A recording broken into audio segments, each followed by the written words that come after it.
Hello दोस्तों, स्वागत है आप सभी का हमारे चैनल में। उम्मीद है आप खैरियत से होंगे। दोस्तों, सीटेट 2020 का इम्तिहान करीब है। डेट अभी फ़िक्स नहीं है, लेकिन कयास लगाए जा रहे हैं कि सीटेट का इम्तिहान जुलाई में हो जाएगा। इसी के चलते बहुत से दोस्तों की फरमाइश थी कि सीटेट पेडागोजी के लिए मवाद और ख़ास तौर पर उर्दू पेडागोजी के लिए क्लास शुरू की जाए। तो उर्दू पेडागोजी को समझने के लिए हमारे चैनल में आपका खैर मकदम है। दोस्तों, जैसा कि आप सभी जानते होंगे कि पेडागोजी क्वेश्चन किसी भी सब्जेक्ट के हों, उनमें इतनी बारीकी होती है कि बसा औक़ात ऐसा होता है कि हम बहुत ज़्यादा दिमाग लड़ाने के बाद भी उस क्वेश्चन का जवाब गलत कराते हैं। यही हाल उर्दू पेडागोजी का भी है। जब तक हम सवाल के अंदर दी गई कठिन इबारत को अपनी आसान भाषा में नहीं समझेंगे, तब तक उस सवाल को सही करने में हम नाकाम रहेंगे। वो बात अलग है कि आपका लगाया वो तुक्का आपका साथ दे जाए। तो उर्दू पेडागोजी को समझने के लिए उसकी बारीकियों को समझना होगा, और ये हम समझेंगे पेडागोजी के क्वेश्चन के ज़रिए। अगर आपने इन बातों को समझ लिया कि सवाल की इबारत का मतलब क्या है और सवाल में पूछना क्या चाह रहा है, और दिए गए ऑप्शन में इसका सही जवाब क्या होगा और क्यों होगा, दीगर 3 ऑप्शन क्यों सही नहीं होंगे, अगर आपने इन बातों को समझ लिया तो चाहे किसी भी सब्जेक्ट की पेडागोजी हो, आप सेकंडों में उसका जवाब दे देंगे। तो दोस्तों, चलिए शुरू करते हैं आज के सवालात। इन सवालों के जवाब आप पहले खुद से दीजिए और कमेंट में इसके जवाब दीजिए, ताकि आपको भी ये पता लग सके कि आपने क्या सोचकर इसका जवाब दिया था। उसके बाद मैं एक्सप्लेन करूँगा, बताऊँगा, समझाऊँगा कि इस सवाल में पूछना क्या चाह रहा है। कठिन इबारत जो भी होगी उसको एक्सप्लेन करूँगा, और सही जवाब क्या होगा, क्यों होगा, दीगर 3 क्यों नहीं होंगे, ये सारी जानकारी आपके साथ शेयर करूँगा। तो आप सभी से एक गुजारिश है कि आप चैनल को सब्सक्राइब कर दीजिए और इसको ज़्यादा से ज़्यादा शेयर कर दीजिए। तो दोस्तों, पहला सवाल है, आवाज़ों को पहचानने और उनसे माना पैदा करने की सरगर्मियों का इस्तेमाल काम है। 1 पढ़ने का, 2 लिखने का, 3 बोलने का, और 4 सुनने का। सवाल में पूछ रहा है कि आवाज़ों की पहचान करना और उनका माना और मतलब निकालना किस एक्टिविटी में शामिल है। आपके 4 ऑप्शन हैं। पहले आप अपना जवाब सोचकर समझकर कमेंट बॉक्स में लिख लीजिए, उसके बाद मैं आपको अभी बताता हूँ। आप चाहें तो वीडियो को रोककर आराम से इसका जवाब दे सकते हैं, लेकिन कोशिश करिए कि जल्द से जल्द इसका जवाब दें। तो दोस्तों, आवाज़ों की पहचान और उनका मतलब किस तरह से किस एक्टिविटी में शामिल है। क्या पढ़कर किसी आवाज़ की पहचान हो सकती है? पढ़कर किसी आवाज़ की पहचान हो सकती है? पढ़कर आवाज़ की पहचान नहीं होती। लिखकर किसी आवाज़ की पहचान हो सकती है? नहीं होती है। बोलकर किसी शख्स की किसी आवाज़ की पहचान हो सकती है? नहीं होती है। बल्कि हम किसी आवाज़ की पहचान सुनकर ही करते हैं। किसी आवाज़ की पहचान और उसका मतलब सुनकर ही तो करते हैं। तो इसका आंसर 4 सही हो जाएगा। आवाज़ों को पहचानने और उनसे माना पैदा करने की सरगर्मियों का इस्तेमाल काम है सुनने का। तो इसका सही जवाब हो जाएगा ऑप्शन 4। अगला सवाल है, इस्लाही तदरीस से मुराद वो तदरीस जो वक्फे वक्फे से तलबा की आजमाइश करे, 2 सीखने के अमल में पाई जाने वाली कमियों को पूरा करे, 3 स्कूल के औकात के बाद दी जाए, और 4 बासलाहियत तलबा को मज़ीद आगे बढ़ने में मदद दे। सवाल को समझिए। सवाल में कह रहा है इस्लाही तदरीस। इस्लाही तदरीस का मतलब होता है सुधारात्मक शिक्षण। सुधारात्मक शिक्षण का मतलब क्या होता है, सवाल में यही पूछना चाह रहा है कि सुधारात्मक शिक्षण क्या होती है। और आपके ऑप्शन हैं, वक्फे वक्फे से तलबा की आजमाइश करें, ये हो सकता है, देखते हैं अभी। दूसरा है, सीखने के अमल में पाई जाने वाली कमियों को पूरा करे, ये भी हो सकता है। तीसरा, स्कूल के औकात के बाद दी जाए, ये तो हो ही नहीं सकता। शिक्षण कार्य का एक टाइम टेबल होता है स्कूल के अंदर, एक्स्ट्रा कोई क्लास नहीं होती, ठीक है। तो इसको तो आप अलग ही कर दीजिए, 3 को निकाल ही दीजिए।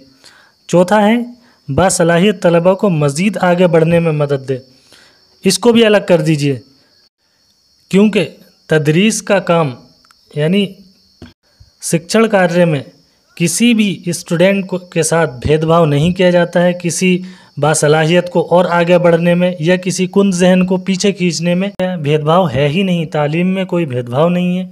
कोई बासलाहियत बच्चा हो या कोई कुंद जहन बच्चा हो, अगर एक क्लास के बच्चे हैं तो उनके साथ एक सा बिहेव किया जाएगा, एक सा ही शिक्षण कार्य किया जाएगा।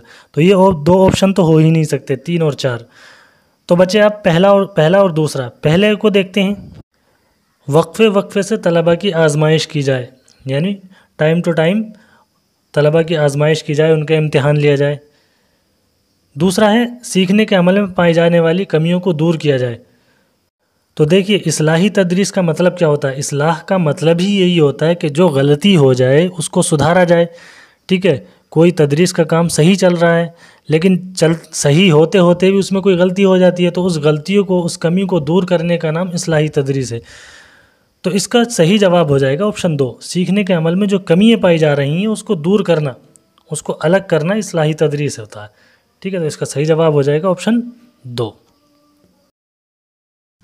अगला सवाल है, मुंदरजा झेल में कौन सी सरगर्मी तलबा को खुद अपने तौर से सीखने का ज़िम्मेदार बनाने के लिए मौजू तरीन है? एक बार सवाल फिर से पढ़ लीजिए। मुंदरजा झेल में कौन सी सरगर्मी तलबा को खुद अपने तौर से सीखने का ज़िम्मेदार बनाने के लिए मौजू तरीन है? और आपके ऑप्शन, 1 तलबा की ज़बान दानी को बेहतर करने के लिए बहुत सा होमवर्क, प्रोजेक्ट का काम और तफवीज़ात का काम देना। नंबर 2 तलबा को ये फ़ैसला करने से रोकना कि वो किस तरह बेहतरीन अंदाज से सीख सकते हैं। 3 पेंटिंग और नेटवर्किंग के लिए टेक्नोलॉजी का इस्तेमाल। 4 तलबा को ज़्यादा से ज़्यादा सवाल करने की तरगीब देना। आपके हिसाब से इसका सही जवाब क्या होगा? कमेंट में बताइए। तो दोस्तों, सवाल में ये पूछ रहा है कि कौन सी एक्टिविटी, कौन सी सरगर्मी या कौन सी गतिविधि ऐसी होगी जो तलबा को अपने आप से सीखने का ज़िम्मेदार बनाने के लिए अच्छी साबित होगी। नीचे के ऑप्शन पढ़िए और देखिए इसमें से कौन सी एक्टिविटी तलबा के लिए मुफीद रहेगी, जिससे कि तलबा खुद अपने आप पढ़ने के लिए, सीखने के लिए खुद से ज़िम्मेदार बन जाएंगे। देखिए, पहला ऑप्शन है तलबा की ज़बान दानी को बेहतर करने के लिए, यानी तलबा की ज़बान को, ज़बान दानी यानी भाषाई ज्ञान को बेहतर करने के लिए बहुत सा होमवर्क, यानी ज़्यादा होमवर्क दिया जाए, प्रोजेक्ट का काम दिया जाए, तफवीज़ात यानी असाइनमेंट का काम दिया जाए। क्या आपको लगता है कि इतने सारे काम देने से तलबा आत्मनिर्भर हो जाएंगे, खुद अपने आप से सीखने के लिए एग्री हो जाएंगे? नहीं होंगे, क्योंकि पहले ऑप्शन की माने तो इसमें तलबा पर इतना बोझ हो जाएगा कि वो पढ़ाई से ऊब जाएंगे और हो सकता है कि पढ़ाई छोड़ दें। दूसरा ऑप्शन है तलबा को ये फ़ैसला करने से रोकना कि वो किस तरह बेहतर अंदाज से सीख सकते हैं। ये ऑप्शन भी ठीक नहीं रहेगा। तीसरा है पेंटिंग और नेटवर्किंग के लिए टेक्नोलॉजी का इस्तेमाल। तो बच्चों को टेक्नोलॉजी और नेटवर्किंग का इस्तेमाल भी खुद से पढ़ने पर ज़िम्मेदार नहीं बना सकता। चौथा ऑप्शन है तलबा को ज़्यादा से ज़्यादा सवाल करने की तरगीब देना। बच्चों से ज़्यादा सवाल करने को कहना, ये चीज़ खुद से अपने तौर से सीखने के ज़िम्मेदार बना सकती है। तो इसका सही जवाब हो जाएगा ऑप्शन 4। अगला सवाल है, सवाल नंबर 4। बोलने और सीखने में देर लगाने वाले नौजवानों को तरगीब देने के लिए कौन सी सरगर्मी बेहतरीन है?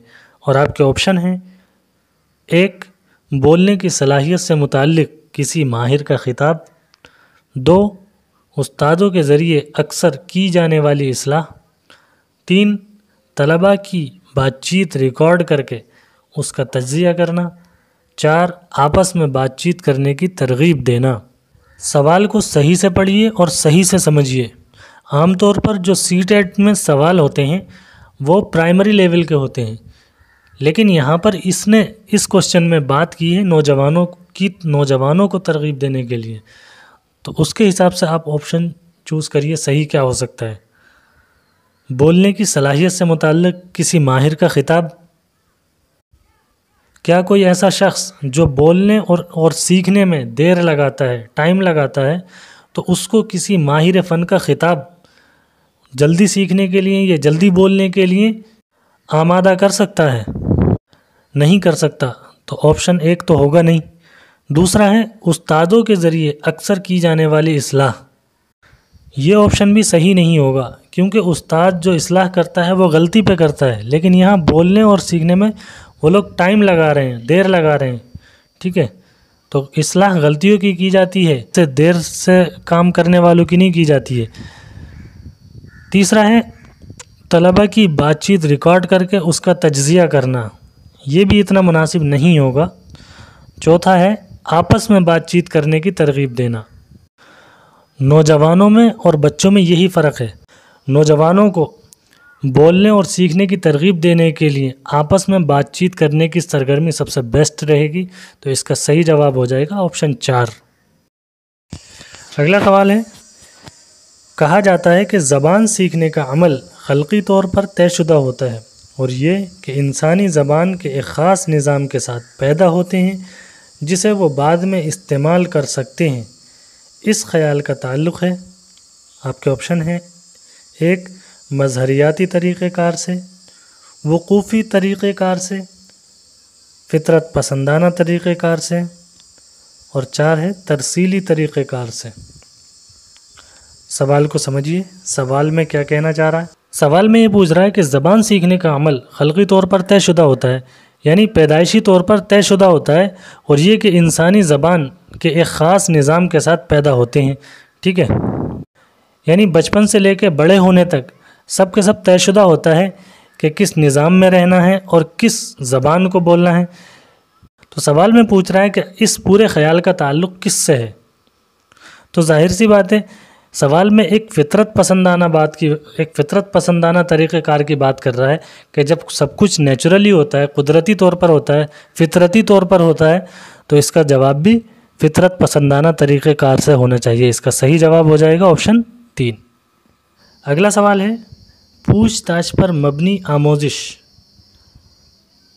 तलबा को सवाल करने का मौका देती है, तलबा को फ़िक्र अंगेज़ी की तरगीब नहीं देती, खामोश आमोज़गारों की हौसला अफजाई करती है, तलबा में तख्लीक़ी फ़िक्र को फ़रोग़ नहीं देती। अब सवाल को समझिए। सवाल में कह रहा है पूछताछ पर मबनी आमोज़िश यानी प्रश्नोत्तर पर आधारित क्लास, आमोज़िश क्लास दरसगाह। ठीक है, प्रश्नोत्तर पर आधारित दरसगाह तलबा को सवाल करने का मौका देती है। ये ऑप्शन सही हो सकता है, अभी देखते हैं। दूसरा है तलबा को फ़िक्र अंगेज़ी की तरगीब नहीं देती। ये सवाल हटा दीजिए, क्योंकि फ़िक्र अंगेज़ी की सोच विचार की तरगीब देती है।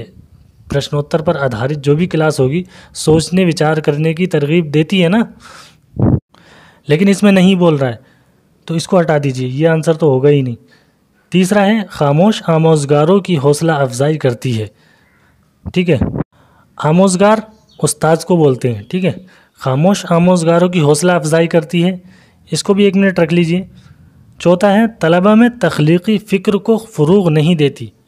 तख्लीक़ी फ़िक्र यानी सृजनात्मकता का विकास नहीं करती। ठीक है, जो क्लास पूछताछ पर सवाल व जवाब पर मबनी हो वो क्लास तख्लीक़ी फ़िक्र को फ़रोग़ क्यों नहीं देगी, ज़रूर देगी।